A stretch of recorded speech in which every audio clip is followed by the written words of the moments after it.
No início da década de 1960, a NASA enfrentava um desafio monumental: compreender a Lua o suficiente para planejar um pouso humano seguro. O conhecimento disponível era escasso, baseado em observações telescópicas limitadas e em fotografias de baixa resolução. Ninguém sabia ao certo como era o solo, sua consistência ou se uma nave poderia aterrissar, ou melhor, alunissar sem afundar em camadas de poeira acumuladas ao longo de bilhões de anos. Para preencher essas lacunas, a NASA iniciou uma série de programas não tripulados, missões automáticas cujo objetivo era obter dados fundamentais sobre o ambiente lunar. Esses programas foram os primeiros passos concretos da exploração científica direta do espaço profundo. Esse desafio não era apenas tecnológico, era uma corrida contra o tempo, impulsionada pela disputa geopolítica com a União Soviética. O primeiro programa dessa fase foi o Ranger, projetado para capturar imagens detalhadas da superfície durante a descida e transmiti-las antes do impacto. Era uma ideia simples, mas revolucionária: usar a própria queda da sonda como uma sequência fotográfica de aproximação. Entre 1961 e 1965, 9 sondas foram lançadas, mas as primeiras 6 falharam em alcançar seus objetivos devido a falhas de propulsão, orientação e comunicação. As falhas iniciais ensinaram muito mais do que qualquer sucesso imediato poderia ter feito. Cada erro ajudou a aprimorar os sistemas de controle, os circuitos de transmissão e o design das câmeras. Em julho de 1964, a Ranger 7 finalmente conseguiu o que parecia impossível. Durante 17 minutos de descida, enviou mais de 4.300 imagens de alta resolução,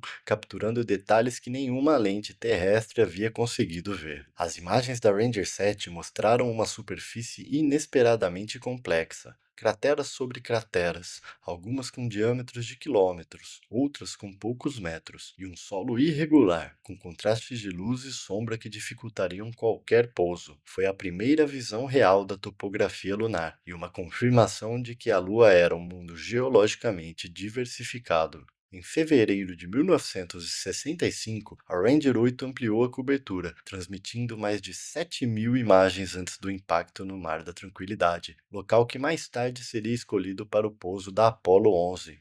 A Ranger 9, lançada em março do mesmo ano, foi a primeira a transmitir imagens ao vivo pela televisão, permitindo que cientistas e o público acompanhassem a descida em tempo real. Essas missões consolidaram o conceito de engenharia de reconhecimento orbital. Cada imagem transmitida representava um dado mensurável: o relevo, o ângulo de incidência solar, densidade de crateras, contraste e albedo superficial. Pela primeira vez, o terreno lunar pôde ser classificado de forma quantitativa, uma base essencial para futuras operações de pouso controlado. Com a fase de impacto concluída, a NASA passou à etapa seguinte: pousar suavemente e estudar o solo. Nascia o programa Surveyor, iniciado em 1966. Suas sondas eram equipadas com retrofoguetes automáticos, sistemas de radar para medir a altitude e instrumentos para analisar o solo diretamente. O objetivo era claro: verificar se a superfície poderia sustentar o peso de uma nave tripulada. A Surveyor 1, lançada em maio de 1966, pousou com sucesso, tornando-se o primeiro veículo americano a realizar um pouso controlado em outro corpo celeste.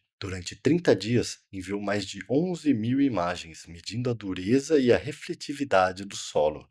As imagens mostraram um terreno coberto por regolito, uma camada de poeira fina e fragmentos de rocha, mas firme o suficiente para suportar uma nave. As missões seguintes expandiram esse conhecimento. A Surveyor 3 utilizou um braço mecânico capaz de escavar e medir a resistência do solo. Seus experimentos confirmaram que o regolito se comportava como areia compactada, com granulação variável conforme a profundidade. As missões Surveyor 5, 6 e 7 levaram espectrômetros alfa para determinar a composição química das rochas, identificando silicatos, ferro, magnésio e cálcio, minerais semelhantes aos encontrados na crosta terrestre. Cada pouso bem-sucedido serviu como teste direto de engenharia para o futuro módulo lunar Apollo. As sondas Surveyor operavam de forma autônoma, com redundâncias em sistemas de descida e comunicação. Essas redundâncias se tornaram parte do design das naves tripuladas. As missões também confirmaram a estabilidade estabilidade térmica do ambiente durante o dia lunar e forneceram dados precisos sobre a radiação solar na superfície. Paralelamente, a NASA desenvolvia o programa Lunar Orbiter, iniciado em 1966, com o objetivo complementar: mapear o terreno e selecionar as áreas mais seguras para o pouso humano.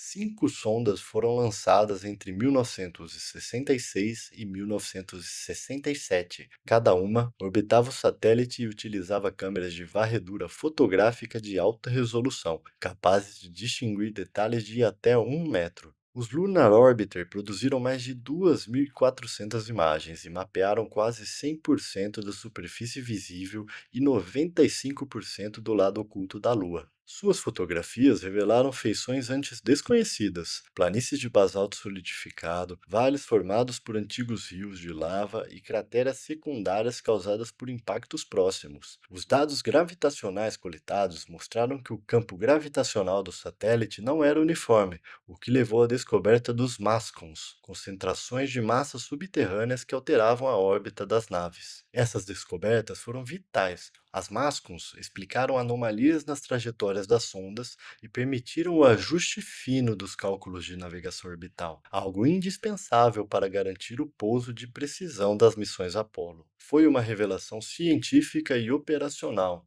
A Lua não era um corpo homogêneo, mas um mundo com densidade variável e estrutura interna complexa. Outro avanço dos Lunar Orbiters foi o desenvolvimento de técnicas de controle térmico e processamento de imagem que seriam reutilizadas em futuras missões planetárias. As fitas analógicas das câmeras eram reveladas a bordo, digitalizadas e transmitidas linha por linha para a Terra, processo inédito para a época, que estabeleceu o padrão das sondas de reconhecimento que viriam nas décadas seguintes. A combinação dos 3 programas, Ranger, Surveyor e Lunar Orbiter, resultou em um volume de dados sem precedentes. Em menos de 6 anos, a NASA havia mapeado toda a superfície lunar, confirmado a viabilidade de pouso e determinado a composição básica do solo. O satélite natural deixava de ser um completo mistério e passava a ser um destino cientificamente planejado. Além das contribuições científicas diretas, essas missões proporcionaram lições críticas de engenharia. As falhas dos primeiros Rangers ensinaram sobre confiabilidade eletrônica, a Surveyor provaram o valor da automoção em pousos e os Lunar Orbiter criaram a base dos modernos sistemas de mapeamento orbital. Cada erro e cada sucesso formaram a espinha dorsal da navegação interplanetária moderna.